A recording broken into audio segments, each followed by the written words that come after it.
Itong nung sila'y BFF pa. Ayan o. Ayan, nandiyan pa si Sandro. Yung pinoprogram para maging next presidente ng mga Marcos. Ayan, yung mag-hug sila. Tapos, ayan, kabait na Sara. Oh. Pasalamat talaga sa buong mamayang publiko na mag-serve siya. As ayan si Aimee, inisnab ni Presidente Duterte.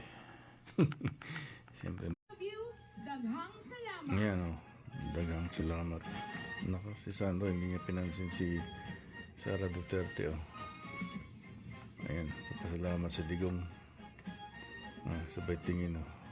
Sideways o. Ano mga sabi ni digong?